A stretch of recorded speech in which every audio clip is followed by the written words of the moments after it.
Oi, eu sou José Carlos Rotem. Olá, eu sou o professor Flávio Caetano. Hoje a nossa conversa vai ser sobre a ciência superando o positivismo.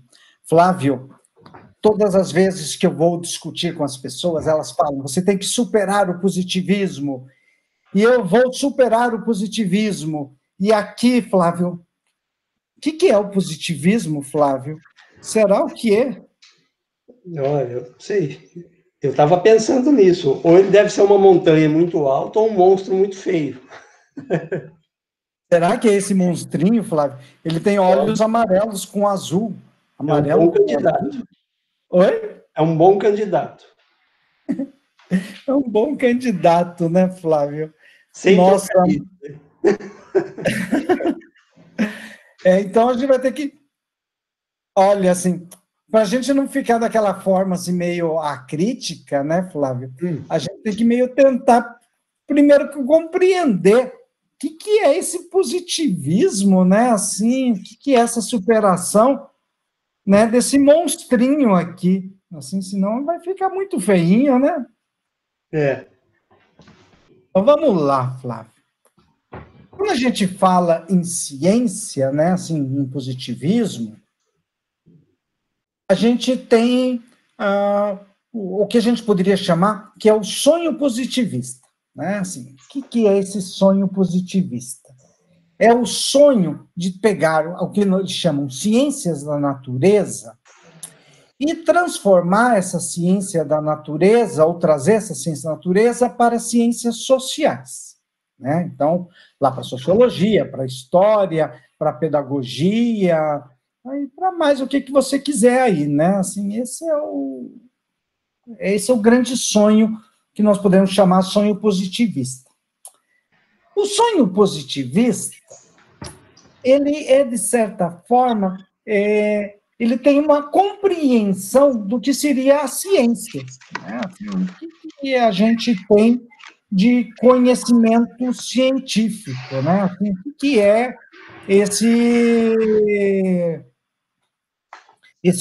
que é esse conhecimento científico?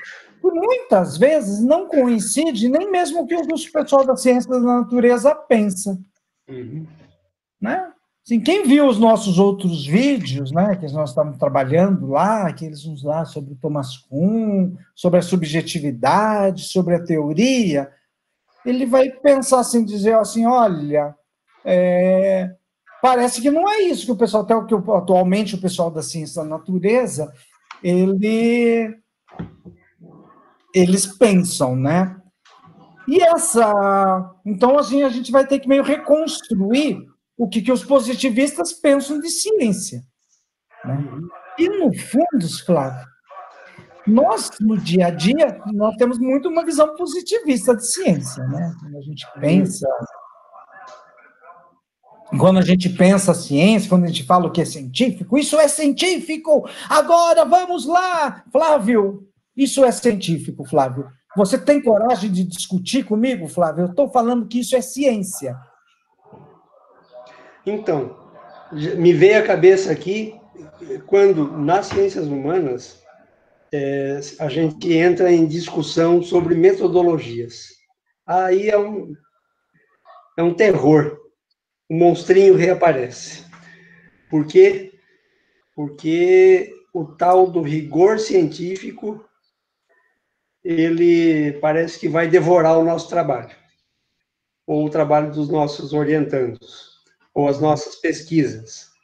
Então, eu acho que cada vez que a gente se coloca nessa posição de novo, trazer as máximas e os cânones, os dogmas metodológicos e dos teóricos metodológicos, o que nós estamos fazendo é dando mais liberdade para o monstrinho positivista agir, com honrosas exceções.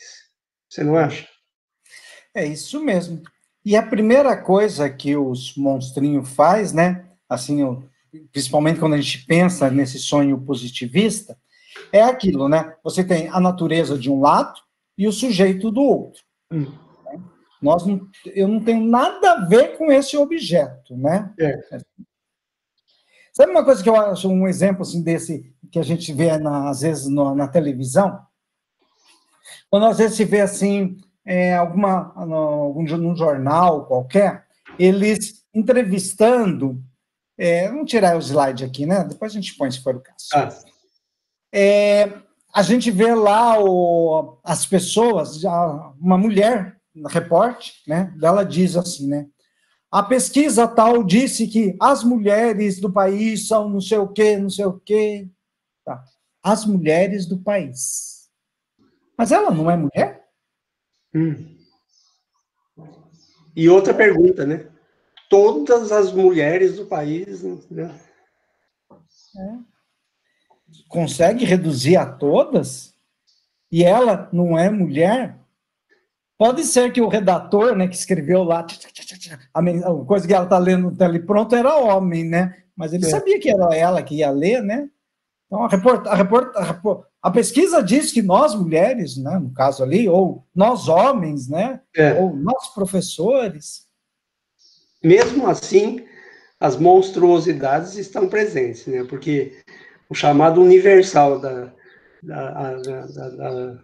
ciência que se pretende desvendar algo, né? Descobrir algo que estava encoberto, e aquilo se tornar uma verdade fundamental, que é o que nós estamos procurando desde o início dessas nossas conversas, vem à tona.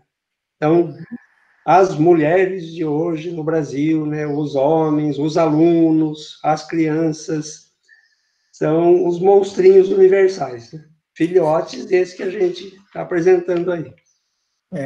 Então, esse processo aí da ciência, né, o sonho positivista, tem esse negócio que separa o sujeito da natureza e universaliza, né? Diz que é todas as mulheres, né? As mulheres, né? Ou os homens, os não sei o quê, né? Assim, caracteriza as pessoas, né? Então aí meio separa, né, o sujeito da natureza, né? Se nós não pertencêssemos e nós fôssemos, né? E até dizem, né? Por exemplo, os antropólogos, quando eles vão, aqueles que estudam o ser humano, né? Eles estudam a antropologia como se fosse estudar algo externo, né? Não é humano. Também há honrosas exceções, né? Mas a gente poderia dizer que determinadas linhas, determinados estudiosos, hoje é com fundo musical a nossa aula, né? Mas já vai terminar também, tá? Aproveite, que não é sempre. Então, a aula com fundo musical, curta o som, curta, olha, sabe o que é? É de caso pensado, que hoje nós viemos falar de monstros, né? Então, é o massacre da serra elétrica que está acontecendo lá fora, entendeu? Tá bom. Então, temos os massacres da serra elétrica. Para dar um clima. O massacre do positivismo. Para dar um clima. Para dar um clima, tá, Jorge?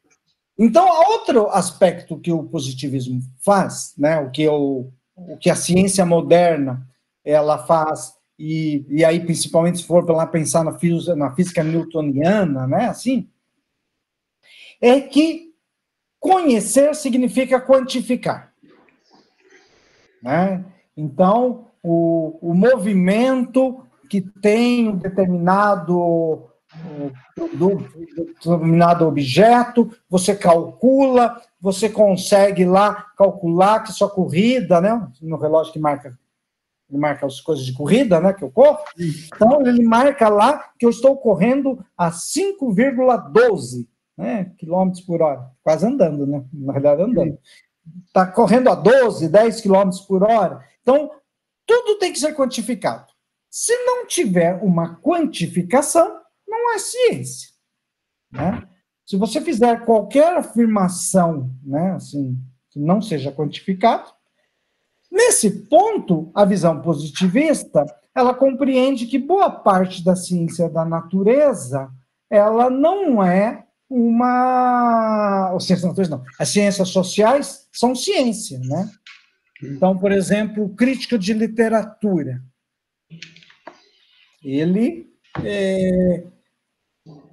quando ele diz lá que o trovadorismo tem tais características, que não sei o quê, apesar que ele já está meio universalizando, né, que já está caracterizando. Mas ele, quando ele fala assim, isso aqui é a questão da beleza, tal, isso não é ciência, porque você não quantificou. Daí tem lá um pessoal da literatura que vai fazer as métricas, né? Então, um soneto, ele tem que ter são quatro estrofes, sendo os 2 primeiros com 4 versos, e os 2 últimos com 3 versos, né? Então, você vai quantificando tudo direitinho, daí você tem que ver, tem que ter a métrica certinha, tal, né? A rima e tal. Qualquer deslize não é, né? Então, você tem que quantificar tudo. Tudo tem que ser quantificado, né? Então, esse faz parte aí do sonho positivista, né? Então, as ciências sociais também vão ter que quantificar tudo, né? Então, não existe interpretação, né? Ele existe até porque isso matou o sujeito, né? Exato. O que eu queria acrescentar, que você me fez lembrar, é o seguinte. Daí a ideia, por exemplo, de que a ciência ela é exata. As chamadas ciências duras. Dura de entender, né? Porque a ciência é exata, ela matematiza tudo, transforma tudo num cálculo, quantifica, chega a um resultado insofismável, né? Ou seja, inegável, não dá para... É isso, constatamos, e a partir daqui o mundo será outro. Se isso é possível nas chamadas ciências da natureza, eu não vou entrar em questão. Eu tenho as minhas dúvidas, mas eu não vou entrar em questão aqui.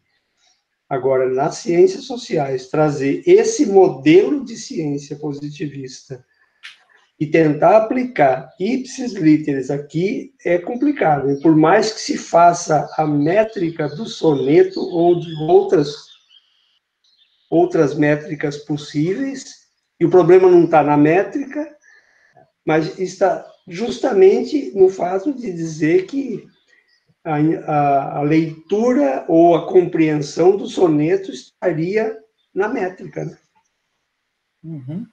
O que é absolutamente discutível. E tudo estaria, né? Então, se pega assim, tudo teria que ser metrificado. E se for metrificado, ele está bom, né? Não que você não... Hoje em dia, né? A gente não possa dizer que a gente usa medidas, né? Sim. Claro, mas assim... Mas o problema é que... o problema não é usar medidas, né? De você de você fazer cálculos estatísticos e tudo mais, né? O problema é você dizer, que se não for quantificável, ele não é ciência. Eu diria até de uma forma bem lapidar para mim isso aí.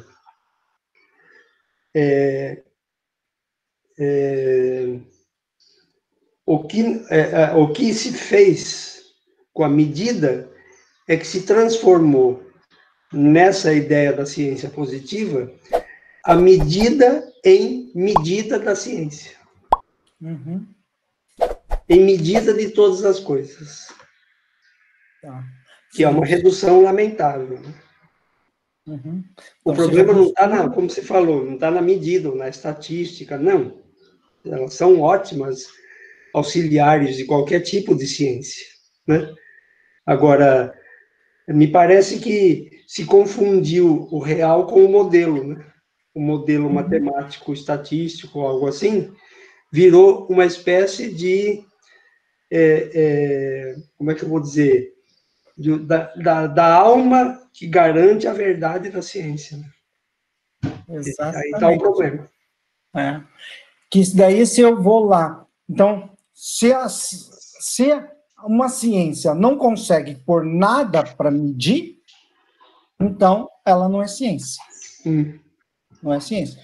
Ou esse real... Então, o sonho positivista vamos transformar todas as ciências sociais em ciências métricas, né? E vamos torná-las todas como métricas. Então, por exemplo, assim, se eu quiser fazer um estudo antropológico, aí pegando, por exemplo, lá de como que é a torcida do Corinthians. certo?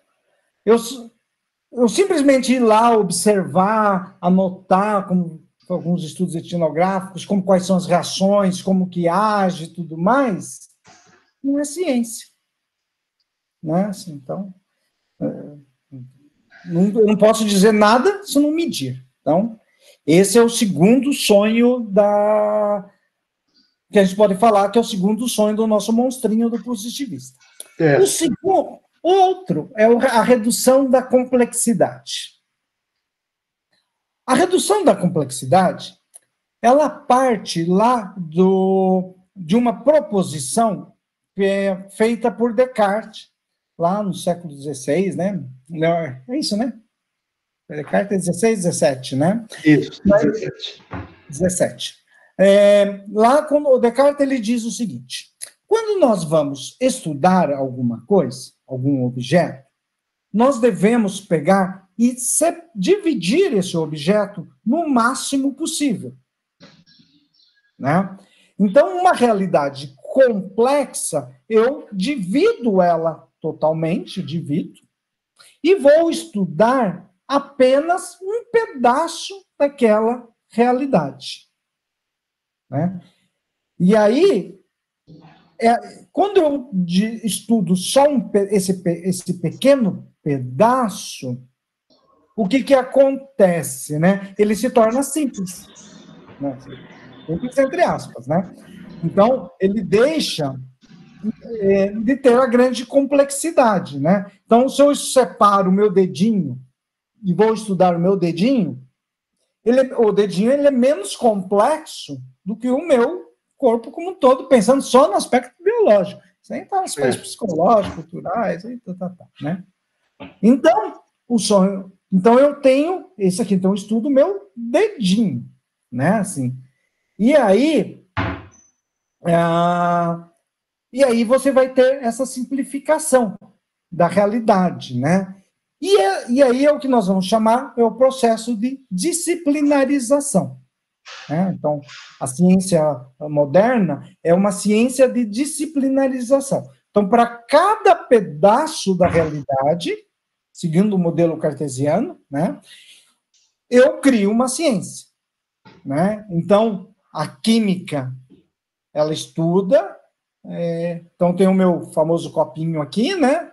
Então, a química estuda de um jeito o copo, estuda as substâncias H2O, não sei o quê, a física estuda de outro, a biologia estuda de outro, a sociologia de outro, e assim por diante, né? Então, nós vamos ter vários copos, né?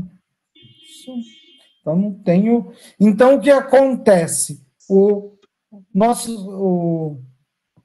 Como o Boaventura de Souza Santos fala, que é no qual nós estamos baseando a nossa conversa de hoje, né, no texto dele, a gente se torna especialista sobre alguma coisa, extremamente especialista, e ignorante de todo o resto. Né? Eu não consigo dizer todo o resto. Né? É a ideia de especialidade, né? Do especialista. É aquele camarada que sabe quase tudo sobre quase nada, né? Uhum. Isso. Ele sabe quase tudo sobre quase nada. Então, ele vai delimitando o objeto dele, né? E ele só estuda aquele objetinho. E ele não faz parte do todo, né? Não faz parte do todo. Né? Assim, então, e às vezes gera consequências sérias, né? Assim, no campo da medicina, por exemplo, é fácil de dar vários exemplos, né? Você vai para o médico e diz, doutor, eu estou com uma dor aqui. Ele olha para você e fala, viu, aí costuma ter um rim. Né? Então, você deve estar com problema no rim, vamos dar um remedinho para o rim. Estou caricaturando, é claro, né? E se eu quiser comprovar se você tem um problema no rim, nós vamos fazer um exame que vai comprovar que você tem um problema no rim. Já sei. É uma pedra. Pronto. Então, está constatada a verdade, o tratamento é esse, funciona assim, pode ir, seja feliz. Eu vou radicalizar a sua caricatura, Flávio. Vamos lá. Flávio dá o exemplo e José radicaliza. Veja o seguinte, eu vou lá no médico e digo assim, olha, doutor, eu tô com um problema nesse dedo esquerdo, né? Ele tá doendo, eu não consigo mexer. O médico fala, você vai ter que visitar o meu colega, porque eu só sei tratar do dedo mindinho direito. Do esquerdo não é a minha especialidade. Pois é. Isso fica, né? Esse é o cúmulo da caricatura, né? E qual que é o problema disso, né? Então, por exemplo, no remédio do rim lá, ele pode gerar outros problemas, né? Assim. Então, aí você vai no médico do estômago, entende? Que azedou o estômago. Ele fala, não, já entendi, você tomou tal remédio para o rim, azedou o estômago, certo? Agora eu vou te dar um remédio para o estômago. Ele vai atacar o seu fígado, mas o seu estômago vai ficar bom. Depois você vai no cara do fígado, e por aí vai. E aí vai. A gente está caricaturando, né, tratando de forma irônica, mas o problema é que a ciência, ela se desenvolveu muito proximamente a essa ideia das especialidades, né? De saber sobre o piscar do olho esquerdo da lagartixa, né? Quer dizer, aí fica um negócio assim. E aí e a realidade, ela é mais do que simplesmente o dedinho. Eu sou muito mais do que apenas o dedinho aqui. E eu não sou assim, José Carlos, não sou apenas uma soma de partes, soma do estômago, soma daquilo, soma daquilo. Eu sou um todo, né? É claro que a ciência, ao se dividir, ela conseguiu progredir muito, né? Mas teve esse desenvolvimento teve um preço que a gente paga hoje, que é a gente compreender que o complexo, né? Que nós somos o nosso complexo é um monte de partezinha, e nós somos mais que um monte de partezinha, né? Essa tem a... Mas é interessante, você me fez pensar que essa ideia do compartimento, né, de produzir compartimentos, da compartimentalização do conhecimento e mesmo da busca do conhecimento, para entender o real, para entender eventualmente a dor aqui ou ali, ou o dedo mindinho, me faz pensar o que é que a ciência produziu, né? Ela não produziu um conhecimento, sobretudo nas ciências, no campo da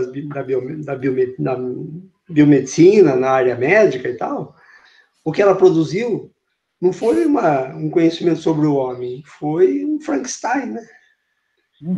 A ideia de que você soma partes, você soma órgãos, tudo bem que eles estão conectados e coisa e tal, mas o Frankenstein até aí está servindo, né? Entende?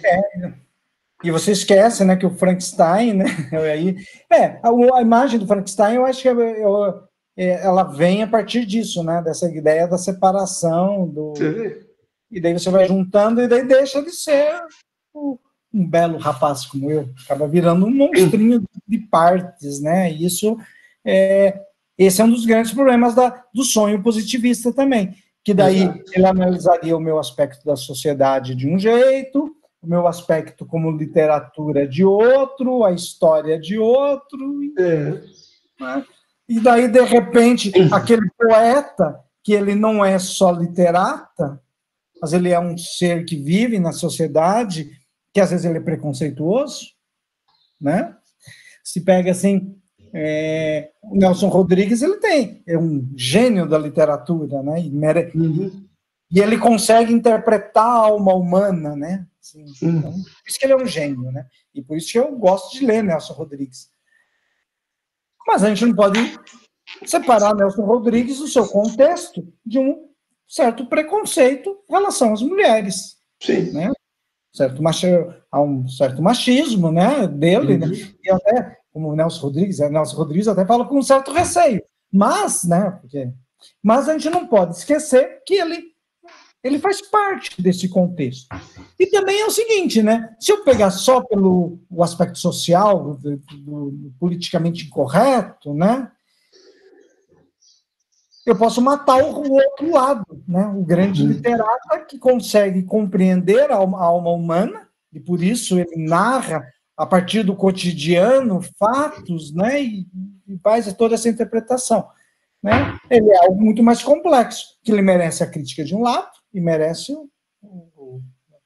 os elogios de outro, né? E aí, esse é o processo da complexidade. Então, analisar Nelson Rodrigues só pela literatura é uma coisa, só pelo aspecto social é outra. E analisar ele de forma interdisciplinar ou transdisciplinar, no qual as disciplinas se intercalam, é uma outra coisa. Exato. Uma outra característica que faz parte aí do sonho positivista, né? Que é e que aí que se faz a crítica a eles, né? É o aspecto mecanicista, né? Que de considerar que o mundo, o universo, ele é uma grande mecânica, né? E tudo está muito articulado e uma coisa causa a outra, né? Assim, e o melhor exemplo assim dessa visão mecanicista, assim que a gente tem, assim, que a gente vê do dia na escola, é aquele desenho do sistema solar, né? Onde você tem o Sol, você tem os planetas com seus movimentos, né? E o movimento da Terra afeta o movimento de Marte, que por sua vez afeta não sei o quê, e isso aqui está dentro de um universo tão grande, né? Que até sai da tela a mão, né? Está dentro de um grande universo e tudo está articulado. E tudo é uma coisa causa outra, né? Até o fato dessa caneta cair aqui está afetando lá na China. Porque está tudo ligado de uma forma mecânica, né? E essa forma mecânica, ela é harmoniosa, né? Não é um mecânico que se diria assim, dentro desse sonho positivista, um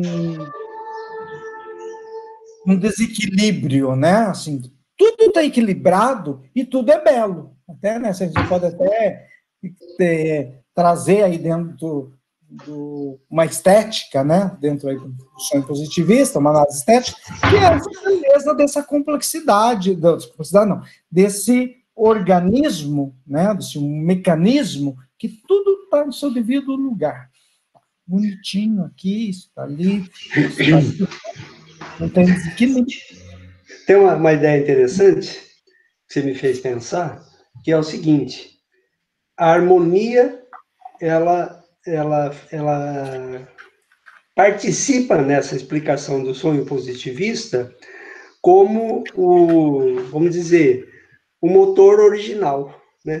O mote original, ou seja, a harmonia está em princípio, pode haver um desequilíbrio, mas o papel daquele que se dedica a estudar, e estudar de forma científica, é restabelecer o equilíbrio. Então, assim como um motor de um carro. Está indo tudo bem, você está andando para lá e para cá, ele está te servindo, etc. E cada peça no seu lugar, as engrenagens e tal. De repente, você ouve um barulho diferente, o carro não anda mais, você fala, tem um problema. Estava tudo certo, estava harmonicamente tudo funcionando. Então, a questão é simples, a questão é muito simples. Eu só preciso restabelecer a ordem das coisas que estava antes de acontecer algum problema, algum distúrbio ou algum desequilíbrio. Isso como pressuposto, tudo bem que lá na mecânica do carro, eu descobri que uma peça quebrou e eu trocando aquela peça por uma nova, ou consertando aquela peça, o carro volta a funcionar e pronto. Tudo bem, eu posso admitir com certa facilidade isso. Mas mesmo lá eu diria que ao quebrar, ou o processo que levou aquela peça se quebrar, pode ter sido acompanhado de problemas paralelos em outras peças que ainda não se apresentaram. E aí o que é que acontece? Eu substituo aquela peça, o carro volta a funcionar, daqui 2 dias quebra outra. E eu vou lá e troco a outra. E o processo continua. Então, mesmo no campo da mecânica, né, como a mecânica de um carro, por exemplo, essa explicação pode não ser suficiente. Agora, eu costumo também usar um outro exemplo, Zé, para pensar essa maquinaria do pensamento positivista na educação, ou nas ciências sociais, mas na educação e na escola em particular, da seguinte maneira. Vamos imaginar a sociedade como uma grande máquina funcionando. Aí você abre a tampa do motor dessa máquina, tem lá, aqui uma engrenagem, que a gente poderia chamar de família. Aqui na frente, uma outra engrenagem, que a gente poderia chamar de escola. E aqui embaixo, no centro, né, uma outra engrenagem que a gente poderia chamar de trabalho. As 3 engrenagens conectadas por polias, né, de conexão, por correias de transmissão, quando você liga o motor, elas estariam funcionando. Uhum. Porém, pode acontecer como no carro. Deu um problema. Qual o problema? O sujeito não está conseguindo se inserir no trabalho, ele não trabalha direito, ele não consegue emprego. Então, vamos, usando a metáfora positivista, vamos fazer o seguinte, vamos abrir o motor da máquina. Vamos checar essa engrenagem chamada família. Ela tá tudo bem? Parece que tá, né? Ele tem pai, ele tem mãe, a casa tem um jardim na frente, um quintal, o pai está lendo o jornal e a mamãe está na cozinha. Então, parece que está tudo certo. Claro que a minha ironia aqui não deixa escapar uma certa visão, né? Simplista, né? Mas parece que está tudo certo, né? Então, é melhor eu olhar a outra engrenagem, a da escola. Eu acho que aqui tem um problema. O método de ensino não é o melhor método. Então, essa engrenagem está com problema. Vamos substituir a engrenagem ou vamos consertar essa engrenagem que tudo vai voltar ao normal e nós vamos voltar a funcionar como sociedade na boa. Uhum. Me parece que tem um problema aí na explicação. Né? Então, de certa forma, parece até nossa bandeira, né? E eu falo, parece ironizando, né? Porque a nossa bandeira, ela tem a frase do ideal positivista, né? Ela só falta uma palavra, que é o amor, né? A expressão positivista. Que é ordem e progresso. Sim. Se eu restabeleço a ordem dentro da escola, aonde eu corrijo o método de ensino, a forma como nós estamos ensinando, ela vai entrar em equilíbrio com a família e com o mundo do trabalho, e o país vai progredir. Né? Tem um detalhe. O progresso é inevitável. Uhum. Esse caráter de inevitabilidade é que cria um problema sério de interpretação aí, não é, Zé? Uhum. Por quê?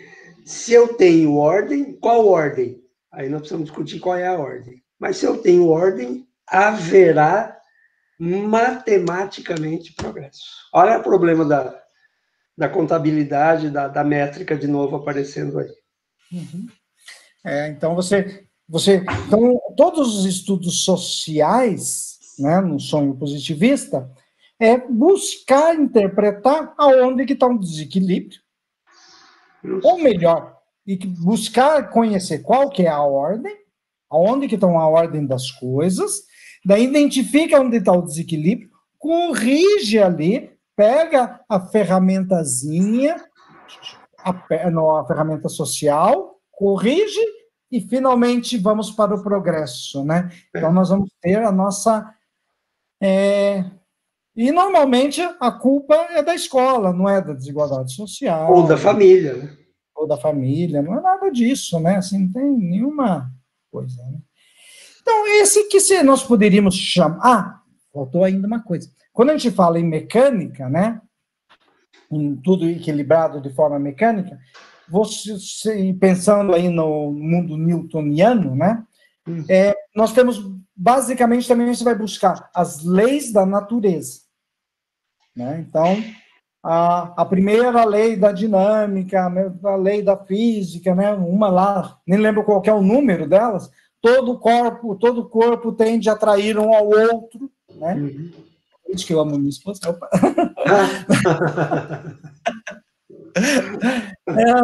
Então, todo corpo tende a atrair um corpo, toda ação tem uma reação, né? E essa ação, daí você faz todo o cálculo matemático para interpretar toda. Então, você trabalha com esse princípio de causalidade, né? De causa e efeito, né? Que nós vimos isso em outro momento aí. E aí essa questão dessa causalidade, né? Você vai identificar as leis, né? Então, você vai buscar identificar quais são as leis do progresso da humanidade. Então, esse é o sonho positivista de buscar essa ideia de quais são as leis sociais, né? Assim, as leis sociais, não no sentido as leis que o Congresso Nacional fez, né? Mas são essas leis que são próprias da sociedade e que pertencem ao Brasil, à França, à Inglaterra, ao México, ao Canadá, à China, à Rússia, à Austrália. Ela tem que ser universal, né? Então, e aí é que você vai buscando essas leis sociais, né, para poder tentar identificar, né, isso que as ciências sociais deveriam fazer, buscar essas leis, né? Zé, tem uma coisa interessante aí. E uma coisa vai puxando a outra, né? Que nem carreta que a gente vê na estrada. Uma carreta puxa uma caçamba e puxa a outra. A questão é a seguinte: primeiro que nessa metáfora positivista da máquina, ela também é uma metáfora mecanicista, né? Ou seja, as coisas funcionam porque existe uma mecânica que está dada. Eu tenho que partir de uma mecânica que, inclusive, é harmônica, né? Então, tem uma mecânica dada. E essa mecânica só está dada porque ela tem uma estrutura. Então, o positivismo, a visão mecanicista e o estruturalismo são parte de uma mesma explicação, não é, Zé? Exato, fazem parte dessa mesma explicação, onde a mecânica ela está relacionada com esse processo de você definir as leis e porque tudo funciona nessa ordem, né? Aí a gente tem um outro problema também, Zé, que é o da ordem. Na fala anterior sua, me chamou a atenção esse detalhe.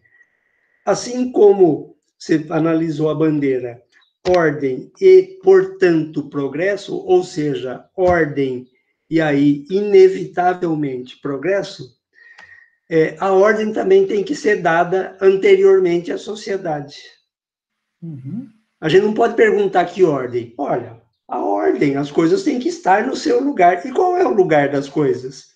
Qual é o lugar das pessoas? Já tem um lugar, assim, dado antes do homem nascer, já se criou um lugar, e aqui é o lugar do homem, aqui é o da mulher, ali é do engenheiro, lá é do carpinteiro.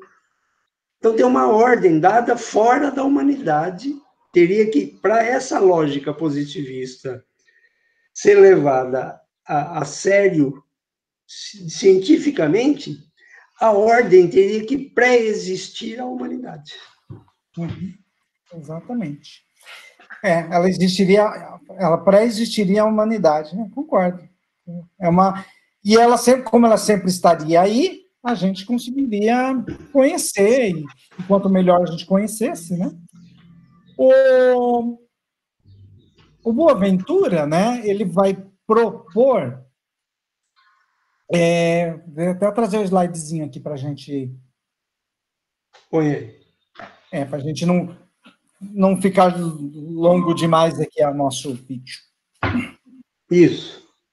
Então, vamos lá. Então, ele vai propor o seguinte, que seria, estaríamos buscando um novo paradigma, né? E aí, esse texto do Boaventura, né, ele é muito bem situado, né? Ele está ali nos anos 80, da década de 1980, no qual você tinha a visão positivista, ela era muito forte de ciência, né? Então, e até equivocadamente pensando que as ciências exatas, elas se viam daquele jeito também, né? Como a gente, em outros vídeos, né? Vejam aí quem está assistindo esse primeiro, depois procure os outros, né? A gente vai interpretar que nem mesmo a própria ciência da natureza, ela não é bem assim, né? Então, uma das coisas que ele vai propor é que a gente trabalhe assim. A gente tem o autor da pesquisa, ele está dentro do mundo. Ele está inserido no mundo. E aqui, esse está inserindo, ele significa que o conhecimento não é neutro. Né? E a neutralidade não significa que é falso, que eu vou lá, assim, não vou ajeitar isso aqui do jeitinho que eu quero, só para coisa. Né? Não, ele significa porque eu sou um sujeito que conhece. E é um sujeito que tem liberdade e que está situado, né, no mundo.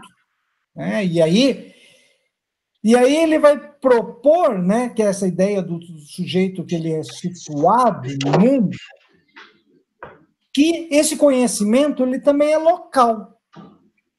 Né, não é necessariamente universal. Né? Aquilo que eu vejo do papel do homem e da mulher, ela não é necessariamente igual ao que se vê na Arábia.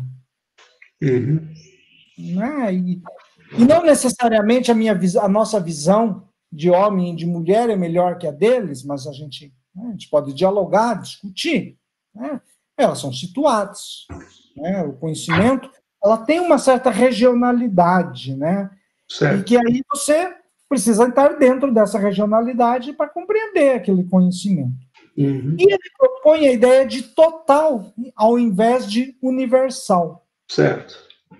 Né? O total é não disciplinar.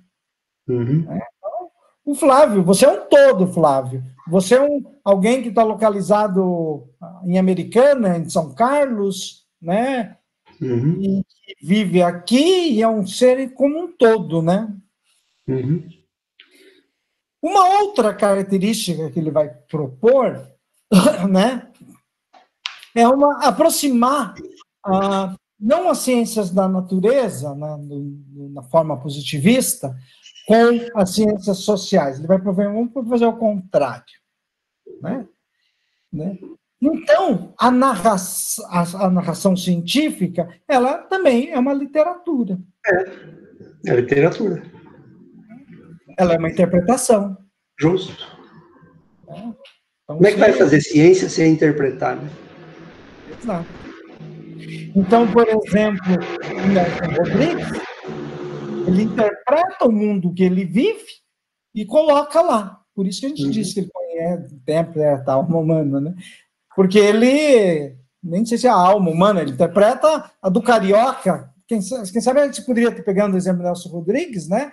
Ele interpreta o carioca do período que ele vivia e que nós... E por causa de ser situado e por não ser disciplinar, porque ele pega o ser humano como um todo, a gente conseguiu ler aqui, como paulista, compreender e falar, eu também sou assim, né? A gente também é desse jeito. E quem sabe isso também dialogue com o local, não significa também que não vai dialogar com o francês, com o árabe. Pois é. Agora, Zé, me ocorreu uma coisa que acho que vale a pena a gente ressaltar.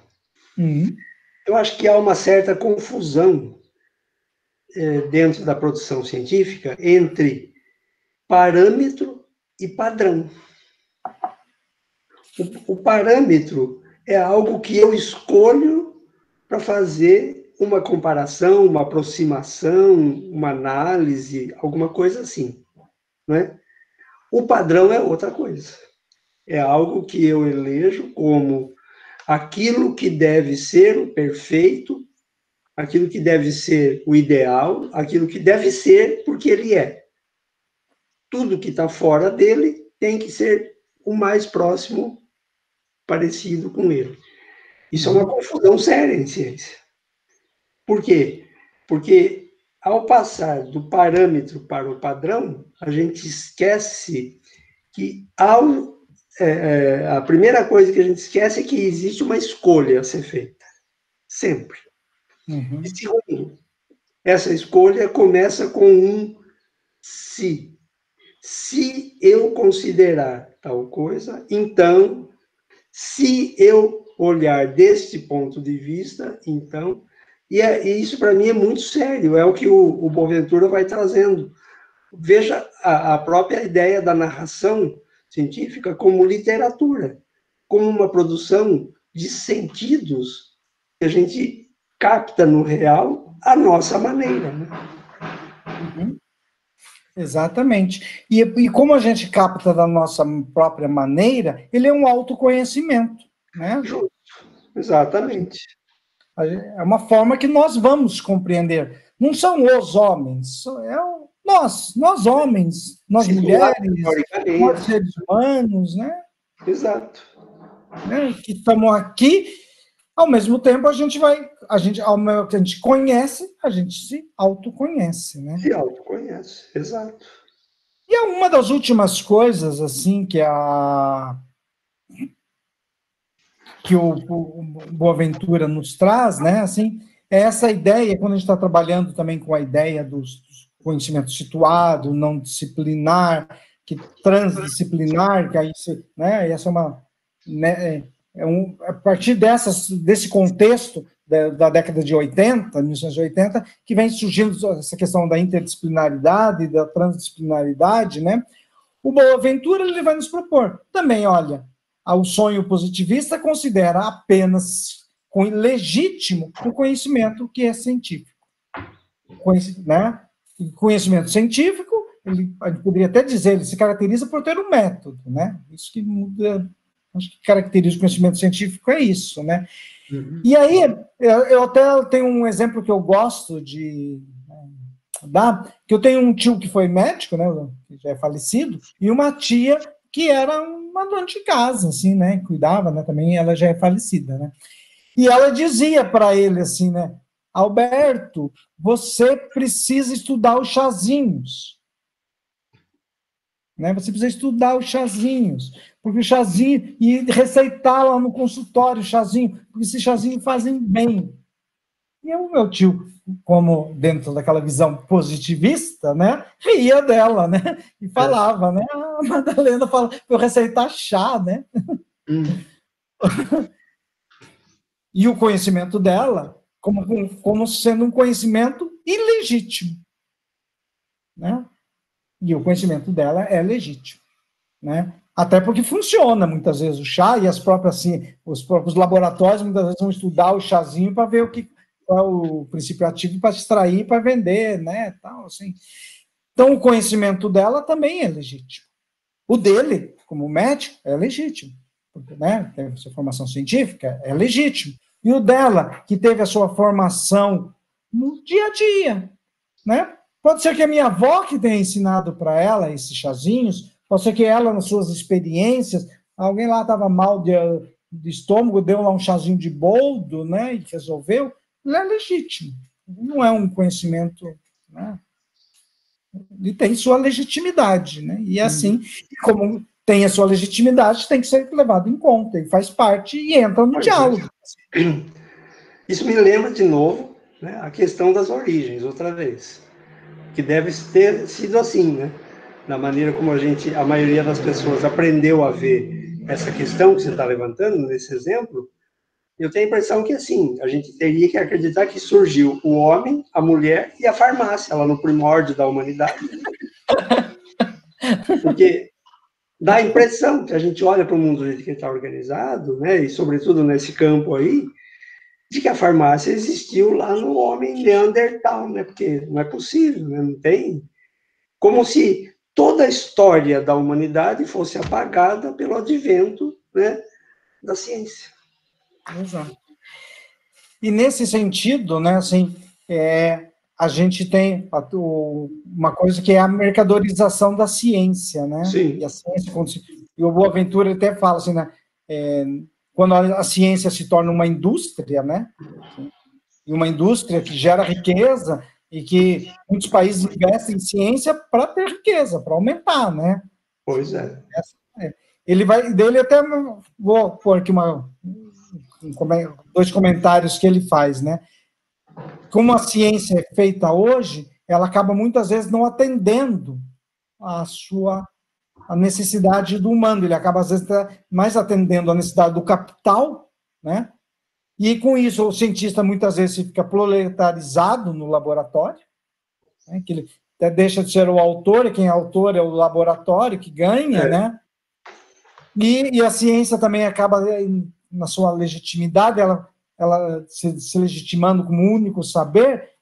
Os aparelhos científicos cada vez são mais caros, daí não é qualquer um que pode fazer ciência, e daí, se sendo só um único conhecimento legítimo, né, e aí você tem o processo da ciência como uma mercadoria, né? E uma mercadoria, inclusive, simbólica. Porque a frase fundamental a gente vê isso na TV, no jornal e na escola também. Quando você quer afirmar alguma coisa, que a pessoa não precisa pensar na afirmação, precisa apenas admiti-la, é dizer, isso aqui é cientificamente comprovado. Checkmate. Checkmate. Então, Flávio, olhando para tudo isso aí do Boaventura, finalmente eu vou poder dizer que a ciência, ou que a verdade, ela é... E acabou de novo o tempo, Flávio. Ah, mas você não foi lembrar só agora, Zé? Você também, não? Vai cair ali. Marca aí que essa pergunta tem que responder. Não é assim, não pode deixar o povo assim, tá parecendo novela. Parecendo novela isso aqui, né? Não. Mas vai cair a ligação, a gente só contratou por 55 minutos, né? Então, a ciência fica para a próxima. Até uma próxima. Foi bom te ver, bom te ver, Flávio. Até.